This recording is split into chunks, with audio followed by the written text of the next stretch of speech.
आजची जी नियोजित ग्रामसभा होती त्या ग्रामसभेला स्वतः प्रशासक साहेबांनी आयोजन केलेलं होतं। सर्व ग्रामपंचायतमध्ये सगळीकडे फिरून बॅनर लावून याचं नियोजन केलेलं होतं। या ठिकाणी प्रशासकांनी उपस्थित राहणं हे अत्यावश्यक होतं।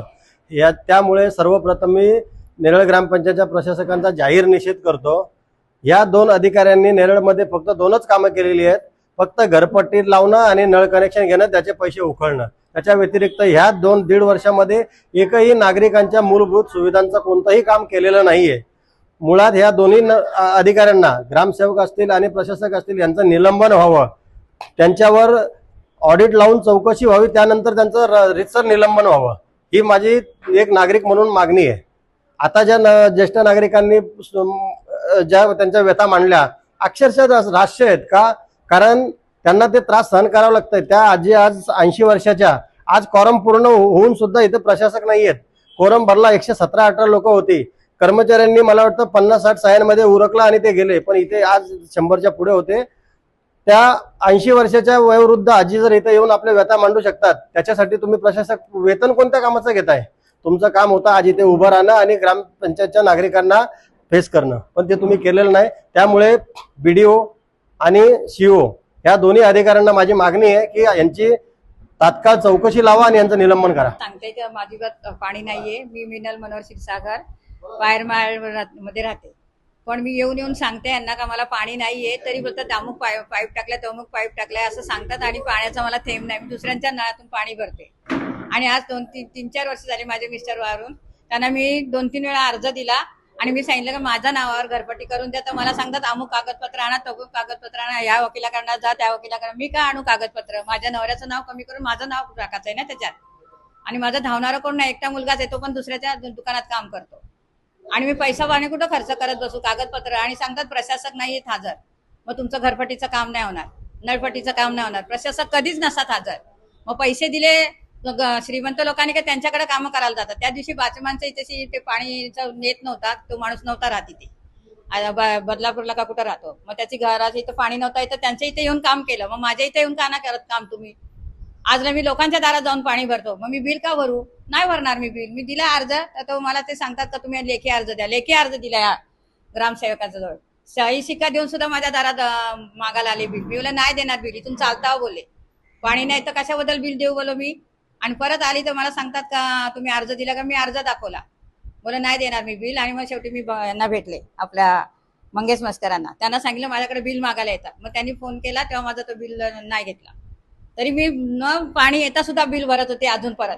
मग हे लोक करतात काय? पैसे फुकट खातात आणि प्लंबिंगचं काम करतात आणि लोकांना वाटेल तसे चोरून पाण्याचे कनेक्शन देतात। मग आम्ही काय करायचं? किती वर्ष झाली? 2-3-4 वर्ष झाली याच्या त्याच्या दारात पाणी भरते। पैसे घेतले, जे मागून आले त्यांच्याकडून पैसे घेतले, त्यांना पाईपलाईन दिली आणि आम्हाला नाही दिली। आमच्याकडे पैसे नाही, आम्ही नाही एवढे पैसे देणार। आम्हाला पाहिजे पाणी, आम्ही पैसे पण नाही भरणार। गावाचं नाव लवाळवाडी, लवाळवाडीवरून आलो आम्ही। तर आमची अशी मागणी आहे की आम्हाला घरोघरी नळ पाहिजे आणि सार्वजनिक नळावर आम्ही पाणी भरतो, तर एवढे उन्हात 2-2 वाजेपर्यंत थांबायला लागतो आम्हाला। पाणी पण नाही भेटत, पाणी पण बारीक येतो। आम्ही कधीच सांगतो का आम्हाला घरोघर नळ द्या ना, नाही देत। ज्याला भेटतो त्याला भेटतो, भेटत पण नाही। 5-5 अंड्यावर आम्ही दिवस काढतो मग। आणि जे मागून लोक आले त्यांना घरोघर नळ दिला, आम्हाला नाही दिलं। आता ते मागून आले त्यांना भेटलं ना, आम्हाला का नाही? हा ना, आम्हाला पण पाहिजे ना, मग आम्ही किती सार्वजनिक नळावर पाणी भरायचं? मी नेरळ महिला मंडळाचे प्रतिनिधी म्हणून बोलतेय।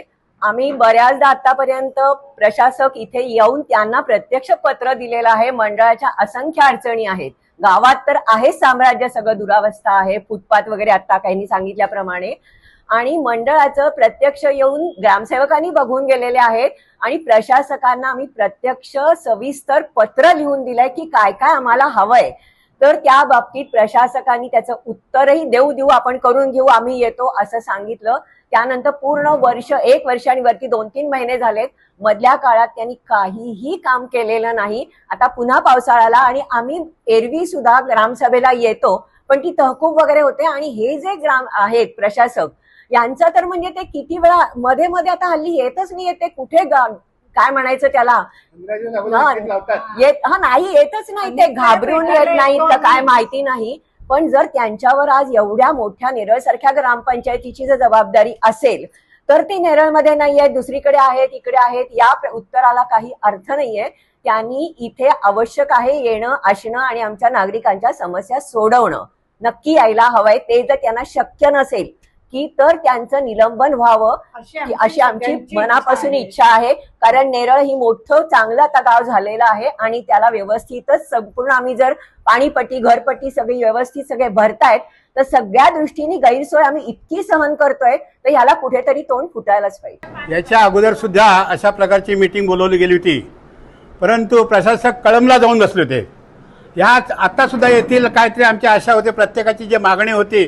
गाव निलाज झालेला आहे, एकदम अनाथ झालेला आहे, परंतु याच्याकडे प्रशासकाचं काही लक्ष झालेलं नाही. ते कुंभकर्णासारखे झोपलेले आहेत. आम्ही ज्येष्ठ नागरिक 82 वर्ष असून सुद्धा या मीटिंगसाठी एक तत्व कार्यकर्ते हे कर्तव्याध्यक्ष नागरिक म्हणून आम्ही भर उन्हात ही मीटिंग सुन सुद्धा आम्ही इथे या मीटिंगसाठी आलो होतो. परंतु आज बघतो तर प्रशासक पुन्हा आज गैरहजर आहेत. ते का अजून पूर्ण कुंभकर्णासारखे झोप काढत बसत की काय मला ते समजत नाहीये. नेहमी आमचे काही ज्या हे असतात, आज किती अडचणी गावातल्या आहेत, जेणेकरून तुमचे जे स्पीड ब्रेकर लावले त्याचे खेळवर आलेले ज्येष्ठ नागरिक त्याच्यातून पडतायत. परंतु त्याच्याकडे सुद्धा आज 3 महिने झाले मी सांगतोय, परंतु त्याच्याकडे सुद्धा त्यांचं लक्ष नाही आहे. ड्रेनेजची झाकणं सगळी उडालेली आहेत, परंतु या कोणत्याही गोष्टीकडे यांच्याकडे लक्ष नाही आहे. आणि हे अशा ऐन वेळच्या मीटिंग वेळच्या वेळेला घरी जाऊन बसतात किंवा कुठेतरी जाऊन एखाद्या कोपऱ्यात जाऊन बसतात. तर हे वागणं त्यांचं हे बरोबर नाही. अशा प्रकारचा प्रशासक आमच्यासाठी फार धोकादायक आहे. तरी ह्याकडे वरिष्ठांनी लक्ष देऊन याच्यावर काहीतरी इलाज करावा ही आमच्या सर्व ज्येष्ठ नागरिकांची विशेष करून मागणी आहे. ही मागणी आपण पुरी कराल ही सुद्धा आमच्याकडून आशा आहे. अर्थात आपण सुद्धा त्यांच्या जोडीला असाल तर ती मागणी आमच्या तुमच्याकडून सुद्धा पुरी होणार आहे याची सुद्धा आम्हाला गॅरंटी आहे.